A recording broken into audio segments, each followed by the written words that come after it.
Film की शुरुआत होती है पालमपुर के हसीन वादियों से, जहां हम एक शाही टांगे को देख पाते हैं जो एक आलीशान हवेली के सामने जाके रुक जाती है और उसमें से मेहता नाम का एक व्यक्ति उस हवेली में चला जाता है।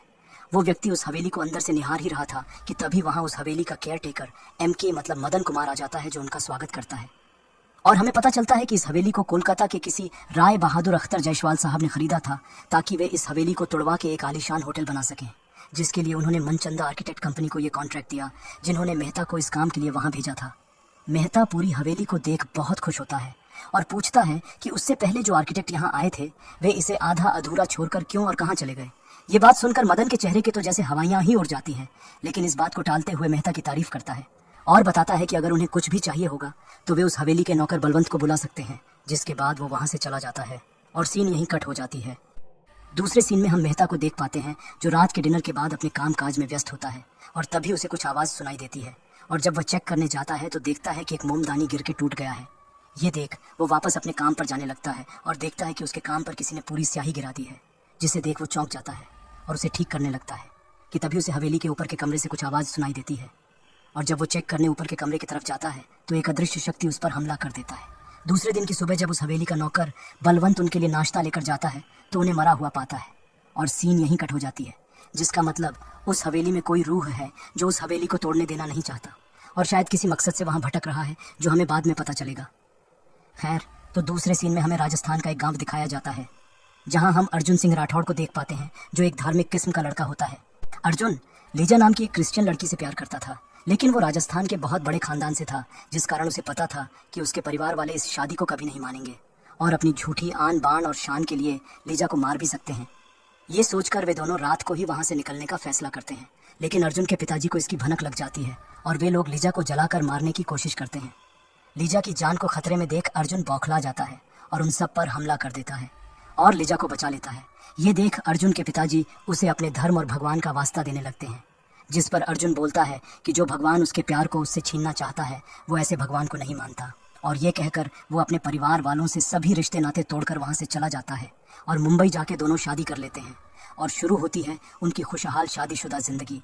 और हम देखते हैं कि अर्जुन ने मनचंदा आर्किटेक्ट कंपनी में ही एक आर्किटेक्ट की पोस्ट पर ज्वाइन किया है, जिस कारण कंपनी इस बार अर्जुन को प्रमोशन और इंक्रीमेंट देके पालमपुर के उसी हवेली का काम देती है, जिसके लिए उन्होंने पहले मेहता को भेजा था, जिसके मौत को एक हादसा समझकर इग्नोर कर दिया गया। पालमपुर शिफ्ट होने की बात सुन के लीजा खुश तो नहीं थी, क्योंकि वो मुंबई में ही रहना चाहती थी, लेकिन अर्जुन के एक्साइटमेंट और खुशी को देख मान जाती है और दोनों पहुंच जाते हैं पालमपुर अपने नए सफर में। लेकिन उनका ये सफर कितना खौफनाक, कितना दहशत भरा होने वाला है, इसकी उन्हें भनक तक नहीं थी। खैर, तो उस हवेली को देख अर्जुन बहुत खुश होता है, क्योंकि एक आलीशान हवेली को तोड़ के उससे भी आलीशान होटल बनाना उसके जीवन का सबसे बड़ा अचीवमेंट होने वाला था। मदन उस वक्त वहाँ नहीं था, तो बलवंत उनका स्वागत करता है और उनका गेस्ट रूम में रहने का बंदोबस्त कर देता है। रात को लीजा देखती है कि अर्जुन एक कमरे के दरवाजे को खोलने की कोशिश कर रहा है, लेकिन उस कमरे की चाबी नहीं मिल रही है, जिसे देख लीजा सजेस्ट करती है कि अर्जुन उसे अगले दिन की सुबह कोशिश करे, जो बात अर्जुन को सही लगती है और दोनों डिनर करके सो जाते हैं। आधी रात को उनके कमरे का दरवाजा अपने आप खुल जाता है, जिससे लीजा की नींद टूट जाती है और जब लीजा चेक करने जाती है तो अचानक पैसेज की सभी मोमबत्ती अपने आप बुझ जाती है और तभी उसे ऊपर के कमरे से किसी के दर्द में कराहने की आवाज़ सुनाई देती है। उस आवाज़ का पीछा करते करते लीजा ऊपर के उसी कमरे में जाने लगती है जहाँ मेहता ने जाते वक्त अपनी जान गंवाई थी। लेकिन इससे पहले कि लीजा उस कमरे तक पहुँच सके, अर्जुन वहाँ आ जाता है और जब लीजा उसे उस आवाज़ के बारे में बताती है तो अर्जुन बोलता है कि पहाड़ी इलाकों में तेज़ हवाओं के चलने से अक्सर ऐसी अजीब आवाज़ें सुनाई देती हैं, जो काफ़ी हद तक सही भी है। तो इसके बाद दोनों सोने चले जाते हैं। सुबह अर्जुन मदन से मिलने चला जाता है, तो लीजा बलवंत से हवेली के बारे में पूछती है कि क्या उसने कभी कुछ महसूस किया या कभी उसे ऐसा लगा कि उनके अलावा भी कोई यहाँ है।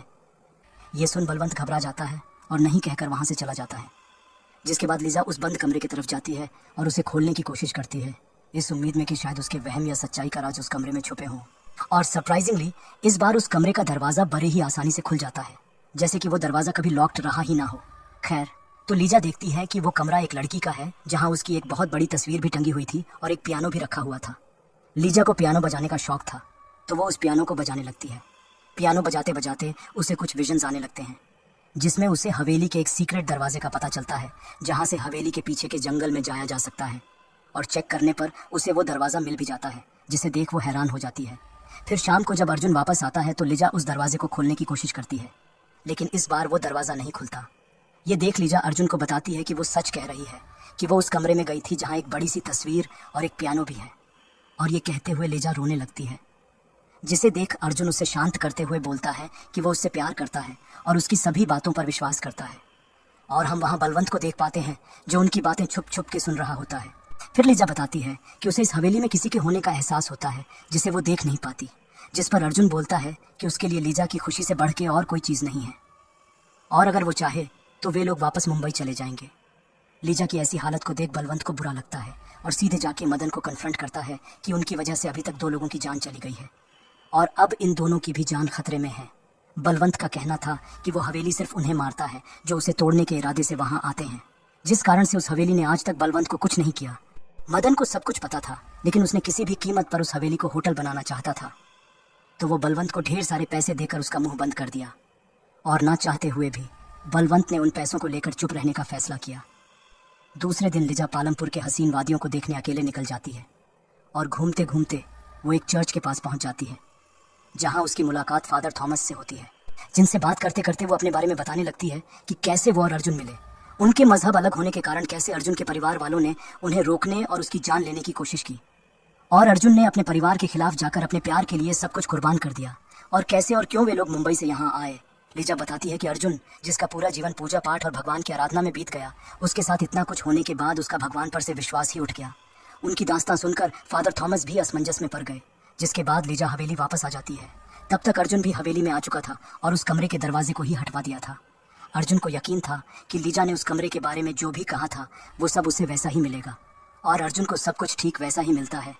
फिर हम लीजा को देख पाते हैं जो रात को लाइब्रेरी में एक किताब पढ़ते पढ़ते सो जाती है, और देर रात को जब उसकी नींद टूटती है तो वो अपने कमरे में सोने जाने लगती है कि तभी लाइब्रेरी में रखा ग्रामोफोन अपने आप बज उठता है, जिसे देख लीजा चौंक जाती है और उसे बंद करके वापस अपने कमरे में सोने जाने लगती है कि तभी वो ग्रामोफोन फिर से बज उठता है। तो लीजा एक बार फिर उसे बंद करने जाती है, लेकिन इस बार उसे ग्रामोफोन से एक आवाज़ सुनाई देती है जो उसे गायत्री का नाम बोलता है। तो चेक करने लीजा उस कमरे में जाती है, जहाँ उसे पता चलता है कि उस बड़ी सी तस्वीर में जो लड़की है उसका नाम गायत्री है। तभी लीजा नोटिस करती है कि उस कमरे का एक लकड़ी का बीम अपने आप ही किसी वजन से मुड़ रहा है, जैसे उस पर किसी वजनदार चीज़ या इंसान को लटकाया गया है। ये देख लीजा बहुत डर जाती है और वो रात इसी खौफ के साए में बीत जाती है, लेकिन अर्जुन से कुछ नहीं कहती। दूसरे दिन की सुबह लीजा फादर थॉमस से मिलती है और उन्हें पिछली रात की सारी बात बताती है। फिर लीजा बताती है कि वो अर्जुन को ये सब नहीं बताना चाहती, क्योंकि अगर अर्जुन को उसकी कहीं बात मजाक लगी तो उसे बुरा लगेगा, और अगर अर्जुन ने मान लिया तो वो लीजा की खुशी के लिए उसे लेके उसी वक्त वापस मुंबई चला जाएगा। लीजा का कहना था कि जब से वो अर्जुन की जिंदगी में आई है, अर्जुन को सिर्फ दुख और परेशानी ही मिली है, और अब बरसों बाद जाके अर्जुन को थोड़ी सी खुशियां मिली हैं और वो इसे बर्बाद नहीं करना चाहती। सारी बात सुनकर फादर थॉमस उसकी मदद करने के लिए राजी हो जाते हैं, और दोपहर को अर्जुन के जाने के बाद फादर थॉमस उस हवेली में जाते हैं। हवेली में जाकर फादर थॉमस को किसी नेगेटिव एनर्जी का एहसास होता है, तो वे उस हवेली को ब्लेस कर देते हैं और लीजा को आश्वासन देकर चले जाते हैं। उन्हें लग रहा था कि ये कोई छोटा मोटा आत्मा है जो यहाँ फंस गया है, जो हवेली को ब्लेस करने से चला जाएगा, लेकिन उन्हें पता नहीं था कि उनका सामना किस तरह की आत्मा से या रूह था। खैर, तो इसके बाद लीजा भी निश्चिंत हो जाती है। रात को फादर थॉमस का मच्छरदानी अपने आप उन पर गिर जाता है और उन्हें चोक करने लगता है, जिससे वे किसी तरह खुद को बचा लेते हैं, लेकिन इस घटना से वे घबरा जाते हैं। और दूसरे दिन जब वे चर्च जाते हैं तो उन्हें वहाँ खून से बना एक शैतान का सिंबल दिखता है, जिसे देख सभी घबरा जाते हैं। जिस आत्मा को वे एक छोटा मोटा आत्मा समझने की भूल कर रहे थे, वो असल में एक खतरनाक आत्मा थी, और उस सिंबल को चेक करने पर उन्हें पता चलता है कि इस सिंबल का मतलब था, तुम्हारी मौत ही मेरी जिंदगी है। ये देख चर्च के बड़े फादर थॉमस को बताते हैं कि उस हवेली की आत्मा और उस लड़की के बीच कोई ना कोई गहरा राज है, और वो आत्मा उस लड़की की जान लिए बिना नहीं रुकेगी। जिसके बाद फादर थॉमस उसी वक्त लीजा से मिलने हवेली चले जाते हैं, लेकिन उन्हें पता चलता है कि लीजा और अर्जुन किसी काम से दिल्ली गए हैं, जो 1-2 हफ्ते के बाद वापस आएंगे। जिसे जानकर थॉमस बलवंत को बताते हैं कि उन्हें इस हवेली के बारे में लीजा को कुछ बताना है, और जैसे ही लीजा और अर्जुन वापस आए तो वे दोनों चर्च में उनसे आकर मिले, क्योंकि उनसे मिले बगैर अगर वे लोग एक और रात भी इस हवेली में बिताएं तो उनके जान को खतरा है। ये कहकर फादर थॉमस वहाँ से चले जाते हैं। दूसरी तरफ हम लीजा और अर्जुन को देख पाते हैं जो शहर की तरफ जा रहे होते हैं। तभी कुछ ब्रिटिश गार्ड्स उनका रास्ता रोक देते हैं, ये कहते हुए कि शहर के रास्ते पर ब्रिटिश पुलिस और क्रांतिकारियों के बीच गोलाबारी चल रही है, जिस कारण आगे का रास्ता खतरे से खाली नहीं है। ये जानकर अर्जुन लीजा को वापस हवेली में छोड़कर अपने काम पर चला जाता है। लीजा को वापस हवेली में देख बलवंत चौंक जाता है। वो लीजा को फादर थॉमस के बारे में बताना चाहता था, लेकिन उसका मुंह तो पहले ही पैसे से बंद कर दिया गया था, जिस कारण वो चाहते हुए भी बता नहीं पाता। दूसरी तरफ अर्जुन की मुलाकात उसके कॉन्ट्रैक्टर से होती है, जो उसे थोड़ी मौज मस्ती कराने ले जाता है। वो रात सब पर भारी पड़ने वाली थी। उस रात फादर थॉमस के घर में रखे क्रॉस को हम उल्टा देख पाते हैं, जिसे एंटी क्राइस्ट का सिंबल कहा जाता है। ये देख फादर थॉमस घबरा जाते हैं और उसे वापस सीधा कर देते हैं, लेकिन वो क्रॉस अपने आप फिर से उल्टा हो जाता है। फिर हमें लीजा को दिखाया जाता है, जो तब तक डिनर करके सो गई होती है, लेकिन देर रात को एक अदृश्य शक्ति उस पर हमला कर देता है और उसका गला दबाने लगता है, जिससे लीजा किसी तरह खुद को छुड़ाती है। लेकिन वो आत्मा फिर भी नहीं रुकता और लीजा पर चीजें फेंकने लगता है, जिसे देख वो बहुत डर जाती है और भागकर हॉल में चली आती है। तभी उसे गायत्री के कमरे से किसी की आवाज सुनाई देती है, जो उसका नाम पुकार रहा होता है, और इससे पहले कि वो कुछ रिएक्ट कर पाती, वो आत्मा लीजा को उस अंधेरे कमरे में खींच कर ले जाती है। और लीजा की एक चीख के साथ ये सीन यहीं कट हो जाती है। 2 दिन बाद अर्जुन वापस आता है और लीजा की ऐसी हालत देख परेशान हो जाता है। बलवंत बताता है कि डॉक्टर साहब आकर मैडम को देख कर गए हैं, तो अर्जुन डॉक्टर को फिर से बुलाने के लिए बोलता है। डॉक्टर अर्जुन को बताता है कि शायद इन्फ्लुएंजा के कारण लीजा को तेज बुखार है, और अगर अगले 2 दिन में तबीयत ठीक नहीं हुई तो लीजा को हॉस्पिटल में एडमिट कराने की सलाह देकर डॉक्टर चले जाते हैं, और सीन यहीं कट हो जाती है। देर रात को अर्जुन नोटिस करता है कि लीजा बिस्तर पर नहीं है, तो चेक करने अर्जुन कमरे से बाहर जाता है और उसे खोजते हुए हॉल तक पहुंच जाता है। लेकिन वहां का नजारा देख अर्जुन के पैरों तले जमीन ही खिसक जाती है।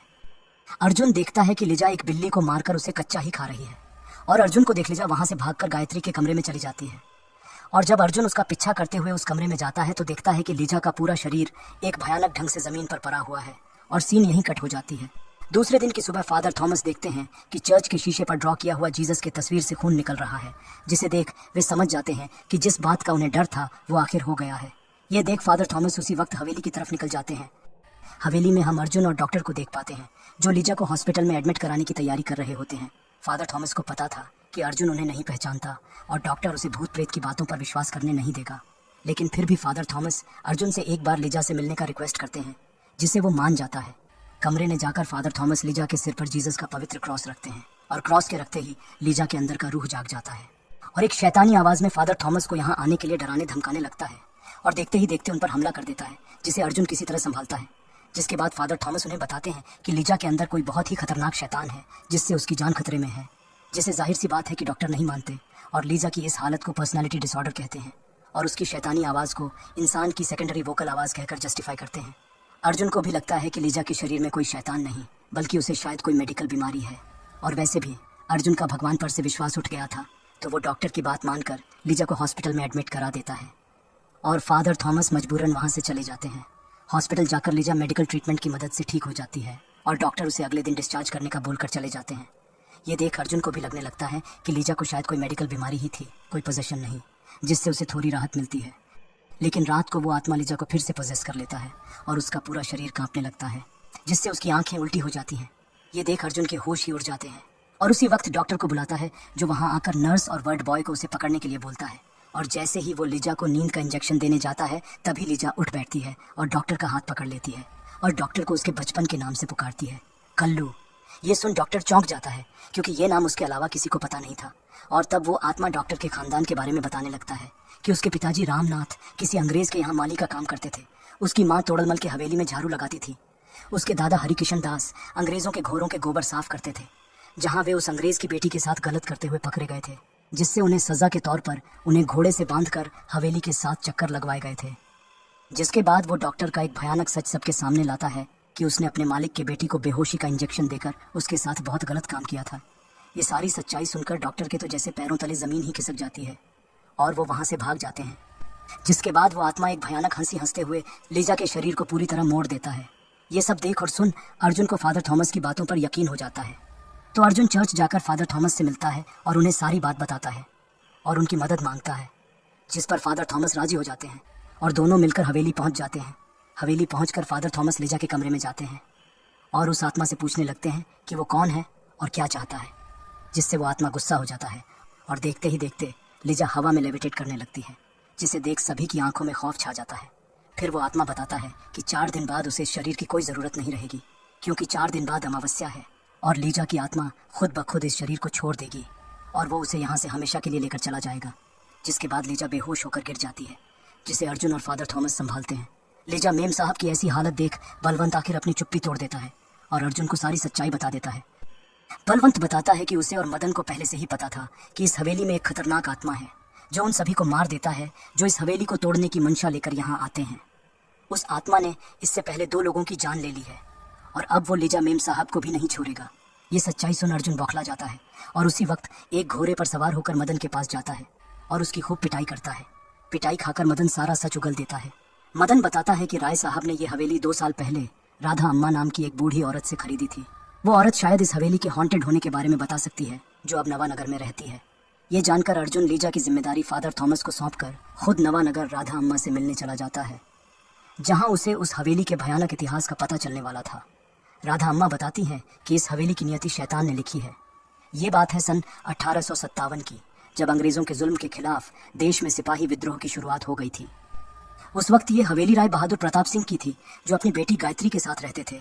राधा अम्मा उस वक्त छोटी बच्ची थी, जो अपनी माँ केसर अम्मा के साथ उस हवेली में रहती थी। गायत्री के माँ का देहांत उसके बचपन में ही हो गई थी और तब से केसर अम्मा ने गायत्री को एक माँ की तरह ही पाल पोस कर बड़ा किया था। और जब देश में क्रांतिकारियों ने अंग्रेजों के खिलाफ आवाज उठाई तो राय साहब सभी ऐशो आराम छोड़कर क्रांतिकारियों के साथ आजादी की लड़ाई में जुट गए, जिस कारण गायत्री, राधा और केसर अम्मा उस बड़े से हवेली में अकेले रहते थे। फिर एक रात उनके हवेली के पास वाले जंगल से किसी के दर्द से चिल्लाने की आवाज सुनाई देती है, जिसकी गूंज उस शांत रात को चिरते हुए एक भयानक आवाज चारों तरफ फैला रही थी। ये सुन सभी हवेली के बाहर जाते हैं और वहां उन्हें एक घायल सिपाही दिखता है, जो देखते ही देखते बेहोश हो जाता है। ये देख वे उस सिपाही को हवेली में लेकर आते हैं और डॉक्टर को बुलाकर उसका इलाज कराते हैं।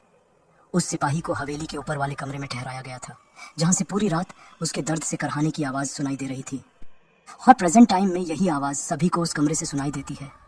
खैर, तो कुछ ही दिनों में वो ठीक हो जाता है और उन्हें पता चलता है कि उस सिपाही का नाम मोहन कांत है और वो भी राय साहब की ही तरह आजादी का एक सिपाही है। लेकिन पूरी तरह ठीक होने से पहले उसे एक छिपने की जगह चाहिए थी, जिसे सुन गायत्री मोहन को उस हवेली में रहने देने के लिए राजी हो जाती है। गायत्री का कहना था कि इस घर में हर उस सिपाही के लिए जगह है जो देश की आज़ादी के लिए लड़ रहा है। दूसरे दिन राय साहब का गायत्री को एक चिट्ठी आती है, जिसमें राय साहब बताते हैं कि उनके किसी साथी सिपाही ने उनके साथ गद्दारी की और अंग्रेज़ों को उनके छावनी का पता बता दिया और रात को अंग्रेज़ों ने उन पर हमला करके उनके 90 सिपाहियों को मार दिया। ये खबर सुनकर मोहन टूट जाता है और बताता है कि वो भी उस छावनी का ही सिपाही था और इस खबर का मतलब है कि उसके सभी साथी मारे गए हैं। ये कहते हुए वो दुखी हो जाता है, जिसे गायत्री हौसला देती है और सीन यहीं कट हो जाती है। आधी रात को केसर अम्मा रसोई घर में कुछ काम कर रही होती हैं। तभी वो नोटिस करती हैं कि हवेली के बाहर एक ब्रिटिश सिपाही हवेली की तरफ रोशनी से किसी को इशारा कर रहा है। ये देख केसर अम्मा घबरा जाती है, क्योंकि जिन लोगों के खिलाफ उनका पूरा परिवार है वही उनके हवेली के बाहर किसी को बुलाने के लिए इशारा कर रहा है। और तभी वो मोहन को हवेली के बाहर उस सिपाही की तरफ जाते हुए देखती है और उन्हें पता चल जाता है कि मोहन कोई क्रांतिकारी नहीं है, बल्कि वो वही गद्दार है जिसके कारण उन्होंने अपने 90 सिपाहियों को खोया है। ये देख वो मोहन पर बंदूक तान देती है और सीन यहीं कट हो जाती है। दूसरे दिन की सुबह गायत्री केसर अम्मा को पुकारते हुए हवेली में खोजने लगती है कि तभी मोहन वहां आ जाता है, जिसका मतलब पिछली रात को उसने केसर अम्मा को मार दिया था। मोहन बताता है कि केसर अम्मा किसी काम से शहर गई हैं। ये सुन गायत्री सोचने लगती है कि केसर अम्मा कभी भी उसे बिना बताए कहीं नहीं गई, तो आज ऐसा क्या हुआ। लेकिन वो और कुछ सोच सके उससे पहले मोहन बात को टालते हुए उसकी मदद और देखभाल करने के लिए थैंक्स बोलता है। तभी गायत्री राधा को देखती है, जो उसे देख चुपचाप रो रही होती है। फिर राधा गायत्री को हवेली के बाहर एक कुएं के पास लेकर जाती है, जहां हम केसर अम्मा की लाश को देख पाते हैं, जिसे देख वो समझ जाती है कि मोहन ने ही उन्हें मारा है। और मोहन के बैग को चेक करने पर उन्हें एक पत्र मिलता है, जिसमें ब्रिटिश सरकार की तरफ से मोहन को उस छावनी की खबर देने के लिए बधाई और इनाम देने के बारे में लिखा होता है, जिसे देख वो समझ जाती है कि उसने एक गद्दार को पनाह दिया है। लेकिन वे दोनों इतने ताकतवर नहीं हैं कि मोहन को हरा सके। जिसके बाद गायत्री सारी बात एक पत्र में लिखकर राधा को बिस्मिल चाचा के हवेली के लिए भेज देती है, ताकि वे ये संदेश उसके पिताजी तक पहुंचा सकें और वे लोग इस गद्दार को पकड़ लें। गायत्री को पता था कि उनके पास वक्त बहुत कम है, क्योंकि पत्र के मुताबिक मोहन बहुत जल्द यहाँ से चला जाएगा और मदद आने तक उसे मोहन को रोक के रखना होगा। जिसके बाद राधा वहाँ से अपनी पूरी ताकत के साथ दौड़ लगाती है और दूसरी तरफ गायत्री मोहन को रोकने हवेली में वापस चली जाती है। दोस्तों, हमारे देश की आज़ादी के लिए बहुत से लोगों ने बहुत सी कुर्बानियाँ दी हैं। किसी ने अपनी जान को कुर्बान कर दिया तो किसी ने अपनी इज्जत को न्यौछावर कर दिया, और गायत्री भी उन्हीं में से थी, जिसने मोहन को रोकने के लिए अपनी इज्जत की भी परवाह नहीं की और उसे रोकने में कामयाब हो गई। तब तक गायत्री का संदेश राय साहब तक पहुंच चुका था और वे अपनी पलटन के साथ बिना वक्त गवाए घोड़ों पर सवार होकर हवेली की तरफ रवाना हो गए। और सुबह की पहली किरण के साथ वे लोग हवेली पहुंचकर मोहन को दबोच लेते हैं और फांसी पर लटका देते हैं। लेकिन मरने से पहले मोहन कहता है कि वो रूह बनकर वापस आएगा और गायत्री की रूह को अपने साथ लेकर जाएगा, और सीन यहीं कट हो जाती है। इसके बाद कहानी प्रेजेंट टाइम में वापस आती है। राधा अम्मा बताती हैं कि उसके बाद गायत्री को उसके नानी के पास भेज दिया गया और 18 नवंबर 1896 को उसने एक बेटी को जन्म दिया, जिसका पालन पोषण एक चर्च में हुआ। ये सुन अर्जुन के पैरों तले जमीन ही खिसक जाती है, क्योंकि गायत्री के जिस बेटी की बात राधा अम्मा कर रही हैं वो लीजा ही है। और यहाँ हमें पता चलता है कि क्यों लीजा को वो विजन्स आते थे और क्यों उसे उस हवेली में किसी के होने का एहसास होता था। क्योंकि गायत्री ने लीजा के रूप में पुनर्जन्म लिया था, शायद अपने अधूरे प्यार को पाने के लिए जो उसे अर्जुन के रूप में मिल गया था। खैर, तो ये सब सुनकर फादर थॉमस बताते हैं कि कल अमावस्या की रात है, जिसका मतलब उनके पास अब सिर्फ एक दिन ही बचा है। फादर थॉमस बताते हैं कि लीजा को बचाने के लिए उन्हें एग्जॉर्सिज्म करना होगा।